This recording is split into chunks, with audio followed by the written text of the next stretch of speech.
Okay, so it's the next day. I've got my leaves all in here. This is my project. I let it dry overnight, but if you'll notice around the edge, I don't know if you guys can see that in the video, but hopefully you can, but there's a lot of little chunks and sharp edges and that kind of stuff. A lot of that stuff you could smooth out while it's leather hard, but if you do happen to wait until the next day and it dries out on you, there's a couple things we can do. The main reason we don't want to do it while it's bone dry is because the dust will kind of kick up, and the dust is obviously really bad for us. We don't want to breathe in any of that clay dust. It does have silica in it, which can cause silicosis, and you have a whole litany of problems there. So I'm gonna do this with a fan. I got a fan blowing on me from the left, so it's gonna kind of blow that dust away, and then I got an air filter, air purifier over off to the side here, so that should help clear up that as best we can. I like to use a loop tool, okay? Doesn't matter which side you use, but I use the sides of it, all right?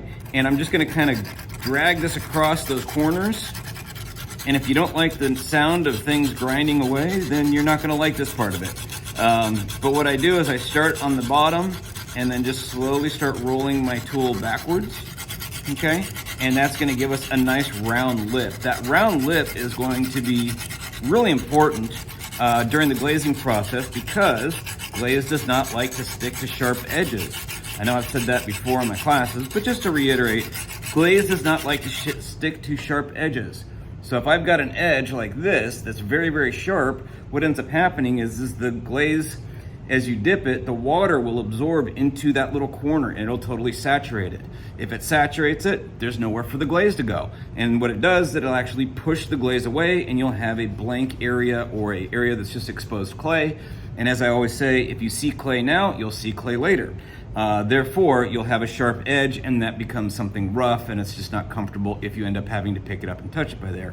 Not to mention you have a white line or a line of the clay color that will be left behind, and it takes away from a nice smooth rounded surface that we want. So I'm going to continue on with this. I'll probably do a time lapse because this is going to take me a few minutes to do the whole thing, and then once I get around the whole thing, then we'll go on to the next step. So stay tuned for the time lapse.